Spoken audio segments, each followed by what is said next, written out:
George Kilpatrick, Inspiration for the Nation, celebrating people we feel good about. Dr. Zina Berry, Very Good Dental Care, is in the house, a great partner with Inspiration for the Nation. And we are here to talk about your mouth, your teeth, access to dental care, and why some of us are waiting too long, and that creates a big problem. So let's talk about that, Dr. Berry. What is the issue at hand? So typically, unfortunately, a lot of access to dental providers is limited based on what we perceive as being economical setback or marginalized communities. And I feel that it is not necessarily that. It's more so getting the access of dental care early, in particular with children.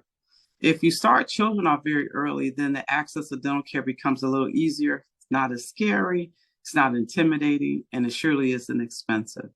So when I see children at an early age, let's just say they start out at 6 years old. We would prefer to see kids at 2 years old. But when I see a 6-year-old and I'm able to treat a 6-year-old with preventative dentistry, their access to getting the dentist to do any work for them is always a joy because they don't see it as being fearful or they're not having a problem. So we're seeing them while they're healthy, they're very happy about, oh, I'm coming to see the dentist because I'm going to get my teeth checked.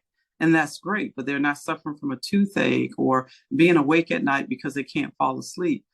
You know, there's a lot of things that we can do differently to educate marginalized communities to make sure that we are getting proper access for our children. A lot of times there are fluoride treatments that are offered in the schools. There are preventative mechanisms in regards to toothbrush, toothpaste, and how long to brush your teeth and the things like that. These are things that elementary processes that kids need to have because they really should see us as a professional while they're children. When you do that, kids aren't as fearful. They don't seek out dental care as being something that's painful, as opposed to it being something that's preventative. Do you know why kids seem to think it's not fearful? I know I'm gonna wait for your answer, but I'm gonna tell you why. Because y'all give out stickers and lollipops. So don't tell me. So if I'm gonna get a sticker and a lollipop, I know. Now I don't know if y'all still do lollipops. Y'all still do lollipops? Okay. Well, no, we don't do lollipops. We do stickers and toys. Yes. Right. So yeah, that's a lot of fun. Right. But typically, if a child comes in to see you and they have a toothache or they have an underlying dental problem, believe you me, all the stickers and all the toys in the world that we're going to give them doesn't make them less fearful. Right. So the whole point of the matter is if I'm seeing a 6-year-old and they're suffering from their first cavity, it's not a pleasant experience. But let's go back to the root of the problem. Why do kids at 6 years old suffer from a cavity? That's because sometimes we believe that giving them KoolAid and sugary sweets to fall asleep with through a bottle is okay because at least it calms them down. But the sugar is the last thing they need. It not only causes havoc in the mouth, of course, but a sugary diet that young also leads to other problems in life. So what I'm asking is that we take the time to access dental care very early. First of all, we do not give any kind of sugary products in the bottle. None whatsoever. And what's you're talking about KoolAid or what about juice? Yeah, no. Usually when we introduce juice to our kids, like apple juice and the things that we think is okay, typically we water them down because you remember now kids don't have a palate for sugar. Right. They don't have a palate. They develop a palate for sugar. Exactly. They develop our selection of sugar. Because if you notice that kids follow suit on what we do, not what we say. We can say all day long, don't eat sugar, don't eat candy, don't do this. And the moment they get to school, what do you think they're going to do? Eat sugar and candy. Exactly. So the process of making sure that you give them an opportunity not to have the dental problems very early on is to not allow the sugar habit to develop before they even make the choice of what's healthy for them or not. So as the adults in our lives, we have to start them off with the right process. So having a low sugar calorie index from the inception of when you're raising your child is the best medicine. Secondly, seeking out medical and dental care when they're very young. As in the medical profession, you automatically have your 6 weeks checkup, your 6 months checkup, you're checking the weight of the baby, we're doing all of those things. But the physicians don't ever really look in the mouth. And by the time we get to them, they're developing their teeth, they're 2-3 years old. We shouldn't be dealing with cavities. So the only way to retard that is to make sure we educate everyone in any kind of community, is to make sure that they don't give them sugar. I think the other issue is, so if you don't develop this habit as a young person, now you're a full grown adult, Dr. Berry, George Kilpatrick, Inspiration for the Nation, Very Good Dental Care. And now you're a full grown adult and you still have that hesitancy and reluctance to go to the dentist. And so now you have problems that have exacerbated because you've waited too long. Exactly. And typically that leads to early tooth loss, dental decay, root canals, very expensive processes in dentistry that is very, very difficult to access when you have no economics to support it. So the best way to do it is to make sure, one, we don't develop the habit. It's very simple in regards of making sure that the diet we give our children is basically milk-based, water-based, or protein-based. So we can just leave the sugar out because the sugar is going to come no matter what. Now, if you're like a vegetarian or vegan and you are drinking, you're giving some other form of milk like oat milk or almond milk or soy milk, a lot of those milks have sugar in them.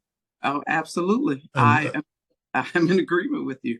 And we should always follow up with any kind of milk source that we're using as a substitute or alternative to, because the best milk in life for a child to develop is breast milk. That's not always available to the child. So I don't want to put that out there as that the end be all, but we can do alternative milk products, but we have to be smart about how we're doing it. Make sure they're unsweetened. Exactly. Or you make sure they have water, 1 or 2 ounces of water to drink after that. Right after. Yeah, is water. right. So what if you are drinking the concentrated juice in the bottle, the water to drink after that mitigates the harm that potentially might be caused by drinking too much sugar? Well, the water is a diluting mechanism that helps to retard the sugar growth and the population of sugar.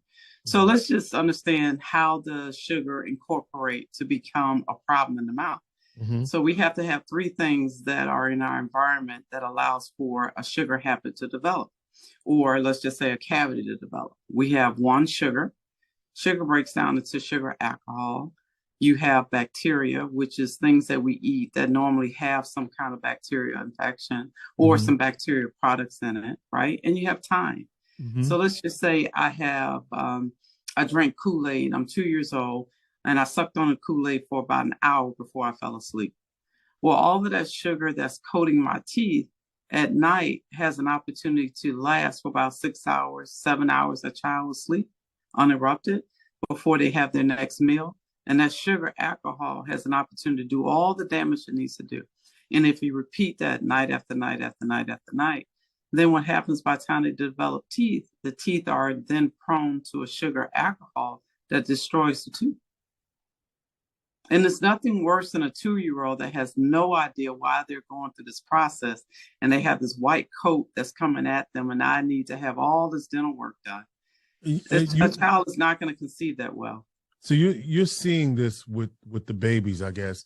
This is why you have this concern. Yes. And I remember I had a toothache, I had a cavity, and I had a tooth extracted. I think I've talked about that. And man, that tooth was in my skull, and that doctor was